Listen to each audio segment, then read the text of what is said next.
Bonjour à tous. Il y a des gens qui produisent une impression instantanée d'être des personnes fortes, sûres de soi, parfois même invincibles. La plupart d'entre eux se comportent assez bien. Mais il y a aussi de tels gens avec lesquels personne ne devrait communiquer du tout.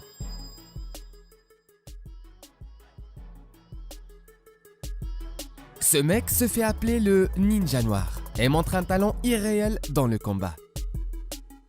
Dextérité, vitesse, puissance, dans le ring, Uguro n'a pas d'égal. Giga pratique les arts martiaux depuis son enfance, karaté, boxe thaï et lutte. De plus, ce type ne juge pas nécessaire de restreindre ses forces. Des informations sont parues à plusieurs reprises dans la presse, selon lesquelles Uguro a été de nouveau au commissariat pour une bagarre. Sur les réseaux sociaux, il se positionne comme acteur et mannequin sportif. Le Ninja Noir a commencé à utiliser des éléments de parcours et d'acrobatie dans sa formation, et cela est visible dans chaque mouvement. Son style est fascinant et sa forme physique est incroyable. Il y a des commentateurs qui disent qu'en vrai combat, tous ces trucs n'aideront pas et ça marche juste devant la caméra. Mais regardez! Ugur, en quelques secondes, fait une série de coups. Je pense que ce ne sera pas facile de faire face à lui. Minaragavan pratique l'art martial antique de Kalaripayattu. On pense qu'il a 1300 ans. Cet art martial se pratique dans des arènes ou les hôtels. Les combattants sautent à 2 mètres de haut et utilisent des lances, des épées, des haches et des boucliers. C'est une sorte d'art martial. Les hommes et les femmes sont autorisés à s'entraîner. On le pratique généralement jusqu'à l'âge de 20 ans, après quoi les filles abandonnent généralement. Mais pas Minaragavan. Elle a déjà 76 ans et elle n'abandonnera pas ce qu'elle fait si bien. Elle a étudié cet art dès l'âge de 7 ans et est professeure à l'académie. Elle fait tout pour que la lutte ancienne ne soit pas oubliée. Parmi ses élèves, il y a non seulement des locaux, mais aussi des étrangers. Il l'appelle grand-mère et Mina ne prend pas de frais d'entraînement. Ce n'est que lorsque les élèves ont terminé leur formation qu'ils ont fait un don qui permet à Minaragavan d'enseigner aux nouveaux élèves l'art martial. Shi Yanmin a pratiqué le kung-fu dans un temple Shaolin à partir de l'âge de 5 ans et a étudié d'autres arts martiaux. Le légendaire monastère de Shaolin n'aime pas vraiment dévoiler ses secrets. La plupart des moines guerriers ne quittent jamais la Chine. Il est presque impossible de voir leur véritable habileté plutôt que de petits trucs. Mais il y a un moine qui a non seulement osé montrer au monde la vraie force et l'art martial de l'école légendaire, mais est également devenu un véritable symbole du temple. Shi Yanmin représente la 34e génération de la célèbre famille de moines Shaolin. C'est lui qui a ouvert le premier temple officiel de Shaolin aux États-Unis. La formation de Shi Yanmin a eu lieu sous la stricte direction de son père et de son grand-père à Shaolin dans la province du Henan, et ce temple a 15 siècles. Son évasion de la Chine aux États-Unis a choqué la nation. Personne n'avait rien fait de tel auparavant. Yanmin est devenu membre d'un groupe de moines qui, au début des années 90, se sont rendus aux États-Unis pour la première fois avec une démonstration de leur art martial à l'invitation de l'association locale de Kung Fu. Mais Shi Yanmin a décidé de rester aux États-Unis pour toujours. Après la dernière présentation, il a pris une copie de son passeport, quelques photos et est parti à la recherche du rêve américain. Il a décidé de rester là-bas pour enseigner les arts martiaux. Il a réussi dans cette entreprise. Non seulement Shi n'a pas peur de montrer sa force, mais il entre également sur le ring, montrant au public des choses absolument incroyables. Il a réussi à fonder un temple Shaolin aux États-Unis. Maintenant, il dirige des cours et a même joué dans des films, bien sûr, dans le rôle de combattant. On dit que l'une des compétences du moine est de lécher des pelles chaudes. Pourquoi? Je ne sais pas, mais c'est impressionnant. Vito Pilbazari. Cet homme sévère a une hauteur de 196 cm avec un énorme tas de muscles et une épaisse barbe noire. Il s'agit d'un boxeur MMA allemand, acteur et blogueur fitness. Vito aime inspirer ses fans, par exemple en montrant comment il a réussi à pomper ses muscles à des tailles aussi énormes. Et vous savez, à en juger par le nombre d'abonnés, qui sont plus de 100 000, Vito Pilbazari a suffisamment de fans. Qu'imaginez-vous quand vous entendez parler d'un ninja? Probablement un guerrier qui se cache dans l'ombre et jette les nunchucks. Ce sont des stéréotypes. Rencontrer Mindy Kelly, la championne des arts martiaux. Engagée dans le sport depuis 4 ans et ayant depuis gagné plus d'une dizaine de titres, elle ne voit aucun obstacle devant elle. Elle a toujours rêvé de jouer dans des films d'action. Elle a déménagé pour cela à Hollywood. Cependant, jusqu'à présent, elle a coordonné des clips avec des productions de Lady Gaga, Childish Gambino et Metallica. Cette fille, qui, malgré tout, marche vers son but, est vraiment inspirante. Que se passe-t-il si vous associez des arts martiaux tels que le taekwondo, wushu, les mouvements improvisés de la capoeira et en y ajoutant des éléments acrobatiques?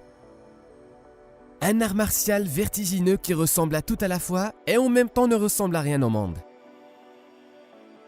L'art martial qui a commencé à se développer dans les années 90 du siècle dernier et au début des années 2000 nécessite une dextérité et une précision incroyables.